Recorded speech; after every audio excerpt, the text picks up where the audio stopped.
Hello guys, Sean here. Welcome to the channel. And today I want to talk about what I think is probably the biggest misconception about coaching and how it's often conflated with pop psychology and personal development, and why I think they're going to give you a very specific example of how pop psychology can be very harmful. And I'm going to give you a very clear standard to apply when you're consuming all this content that we find ourselves awash in if we spend any time online. So if you're watching this video, you're probably interested in coaching or personal development or a combination of the two. And what I want to talk about today is our obsession with rules. And this shows up in things like tips, tricks, hacks, shortcuts, advice. And the first thing to disabuse people of is the idea that coaching is about giving advice, giving people rules. I think a lot of people still think that coaching, and I do think there are coaches who operate from this perspective, even though that's not proper coaching, or at least not the coaching that's considered professional coaching. What happens is there are actually a lot of people online who put out content that induces people to think that this is all that coaching has to offer, which hence people's skepticism, normal and healthy skepticism about coaching. So this obsession we have with rules, I think it comes down to another thing that we often hear people talking about is wanting clarity. And I want to push back a bit on this idea that clarity is so important. If you are trying to develop as a person, have better relationships, evolve, clarity is not always your best friend. In fact, I would say it's kind of like there's something reassuring about clarity. And we often think that if we are in a point in our lives where there's a lack of clarity, that somehow suggests there's something wrong. And this is connected to this hypothesis that I'll be talking about in another video about the left and right hemispheres and how they attend to the world in profoundly different ways, and how our culture often privileges the left hemisphere's a way of attending to the world. So this means very logical, sequential, verbal, does not like ambiguity, does not like uncertainty, likes clarity, loves clarity. And then we have the right hemisphere, which I believe, based on the research I've done and the training I've undergone as a coach, in more somatic approaches, that is body-based approaches, that's all that somatic means. It's just a fancy way of saying body. It's from the Greek. Body-based approaches are more drawing on the right hemisphere's approach to the world, which is not sequential. It's not cognitive. It tends to see the whole of things. There's research to suggest that it's wiser, that you have good reasons to rely on your right hemisphere rather than your left. The left is kind of like a self-enclosed system, like a map. Anyway, I'm getting ahead of myself. Tips, tricks, rules. Like I said at the beginning of the video, one really important rule of thumb for you as you're watching, consuming, listening to psychology, personal development stuff online, pay attention to how much the speaker is encouraging you to consider context. I would say the vast majority of the content out there encourages us to abstract ourselves from our life. And so if you're watching a video about, let's say, it could be money management, how to improve your finances,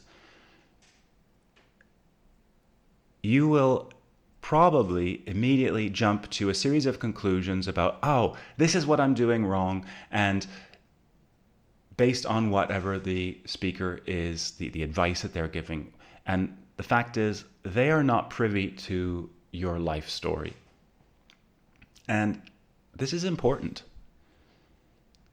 When we consume this kind of content, and I'm no exception, you are unwittingly taking yourself out of your context, and you're basically playing with a caricature of yourself, and you're judging yourself against potentially very harsh standards without keeping in mind the specific challenges of your life, of which the speaker cannot be aware. It's not a criticism of them, but the point is, any kind of content like this which does not remind viewers that context is everything, and that there's no universal rule. No one will ever, in the history of the world, ever live your life.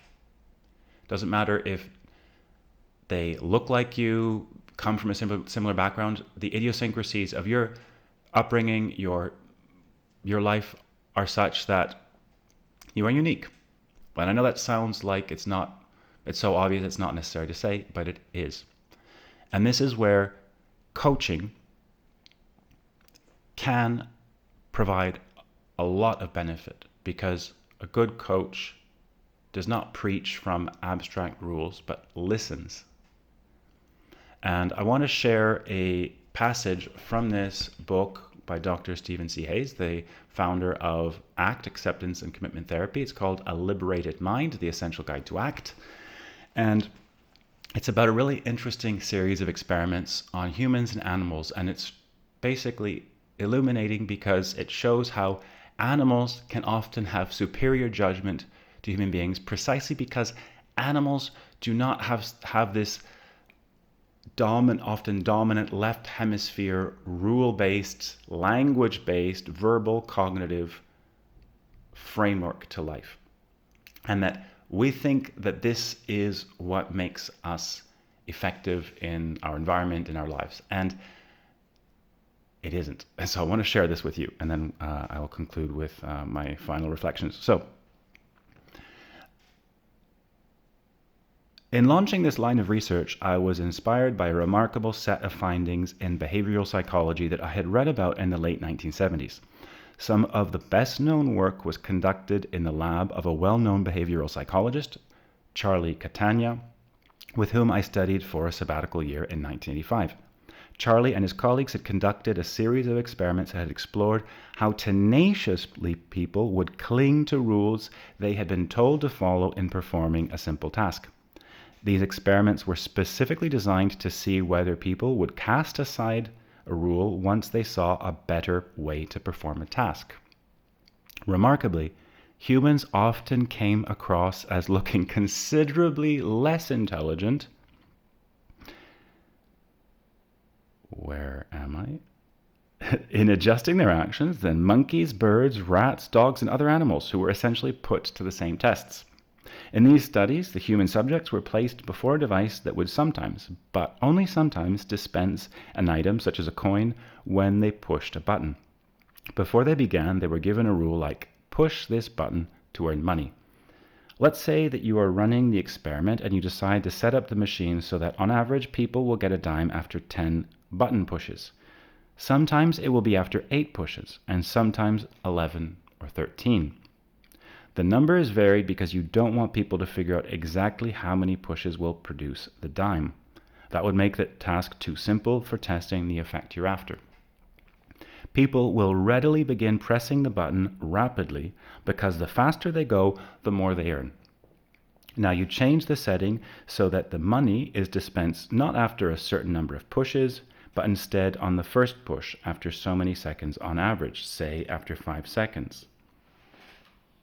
But sometimes after 3 or 4, and sometimes after 6 or 7. You are trying to discover whether people will detect the change and adjust their rate of pushing the button. After all, now they can do a lot less work to get the dime. Just one push will do it instead of constant pushing. Monkeys, birds, and rats easily detect a change like this, with the machine dispensing food rather than money. They all soon slow down, pushing only once about every 5 seconds. Humans, however, often just keep pushing like crazy, hour after hour. Behavioral researchers gradually narrowed down why humans were so inflexible. This is where it gets interesting. When the experiment was run, but people were not told the rule, push this button to earn money, and were instead simply told to interact with the machine as they chose, they were much more likely to show the good sense of a monkey, bird, or rat when the conditions for getting a dime changed. In these cases, people were taught how to get the reward by pure trial and error experience. For example, in these studies, at first a dime came out when the person's hand was near the button, then with any press of the button, and then gradually with every 10th press on average. When the setting was changed, people fairly readily began adjusting their efforts and landed on the new solution. The result was definitive. Being told the rule made the difference. The field came to dub this intransigence of the human mind when it's given a rule, or, this is important, has inferred a rule on its own, the insensitivity effect, referring to the resulting insensitivity to changes in the situation the rule is meant to address. Now, to me, this is massive. In a nutshell, rules are as much our downfall as anything else. They make us, as in general, when we are left hemisphere dominated, we end up in this kind of loop. Our thinking about the world is a closed system. Kind of like, imagine it's like you're looking at a map. There's that famous quotation, the map is not the territory. So when we are in this primarily left hemisphere approach to life, it's like we're on a holiday, we're driving along the highway, and we're referring to the map, and the map is maybe 10 years out of date. And in the meantime, the roads have been, maybe there's a detour, there's construction, and in many respects, we as humans are like the person who refuses to look ahead of them and look at the actual lay of the land, look at the actual reality before them. They will doggedly cling to this abstract representation of the world. And you go, oh yeah, but it's not me. It's quite likely you. This is something I'll be talking about further in another video about another book called The Master and His Emissary, which is about this hypothesis about the two hemispheres of the brain. But the long and the short, the most important thing for you to take away today, like I said, when you are listening to or watching content related to human psychology, personal development, ask yourself, as a rule of thumb, am I being invited to consider this in light of my personal context? If you are given abstract rules, absolute rules, you may be doing yourself harm by applying them without taking into consideration your context. And secondly, as the excerpt that I read from mentions, it's not just that the rules that we explicitly learn, and this is where coaching can be really helpful. It's noticing those rules that you're not even aware of. It's like you have a rule book, but you wouldn't necessarily, if I asked you, what are the rules by which you live? You might give me a series of very well-meaning